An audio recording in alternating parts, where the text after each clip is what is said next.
Saint Ansgar was a German who evangelized in Sweden and Denmark. He lived from the year 801 to 865. So it's a long time ago, and it was mission. This is Roger from the MSC Mission Office, and you're with Mission Alive. If you look at the story of Ansgar, a long time ago, the mission was alive then.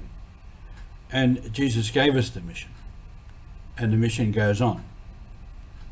I sometimes say, as long as there is one person out there somewhere who does not believe in Jesus Christ, then the mission is alive. And so we carry on. Yesterday in our broadcast, I started with the call sign, Kerau, Kerau, Kerau, Tapini, Tapini, Tipeni. Kerau, I meant to explain that. That was the way we used to do the call signs.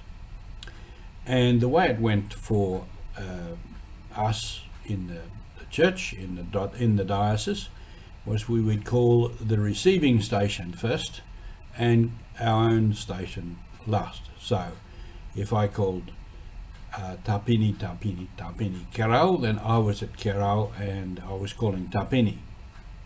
Now in that police operation that I spoke of yesterday, there was one incident where the police were at Kerau, at Tapini, then all around the place, and they were using our radio system.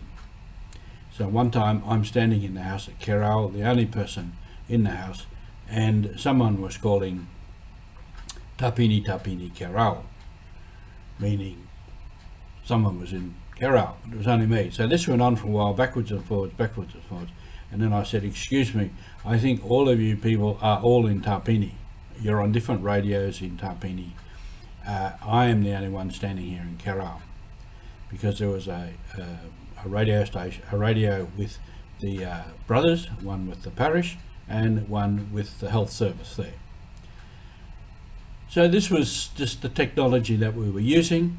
The police had a different system of calling, which was the opposite to ours, hence the confusion. And that was part of the difficulties we had to get over with that particular operation and things that worked. Which reminds me of the missionaries always used whatever technology was available and they could get their hands on and afford. In the beginning of the mission at Yule Island, of course, it was boats. Boats put all the supply. That's why the mission, the headquarters was Yule Island, as it was in many other places in Papua New Guinea, because there was a port, and they built a wharf and they could go from there. They also used horses, and they cut tracks up into the mountains for the horses to go up and to take all the supplies up. And then in some places where it was flat on the coast, they used bicycles. Later they used cars and vehicles. There's one story of an old Frenchman who was used to horses, and this other priest or somebody bought a car, and he said, I will never ride in one of those things.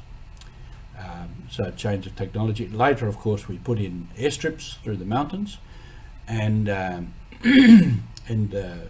used the aeroplanes, the small companies that were flying in and out. Some of the dioceses in PNG bought their own plane and serviced all their outstations and parishes. However, with that there was a number of accidents and people were killed, so it was decided to move away from owning planes to using the services that were available. And so on with many different things with technology. We used what was available. I came across a magazine, it's about this size. There was a catechist school on Thursday Island to train catechists for the mission, the vicariate. And from there they produced a booklet with photos and script in it, and the point of it was to sell it in France and to raise money for the mission. So we think we're a bit smart today using technology for what we want a message and to raise money and to help fund what we're doing. This was in 1896. So the mission has always been alive.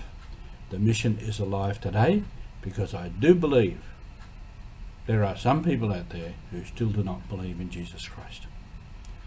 So have a good day, our mission, and thank you for being with us.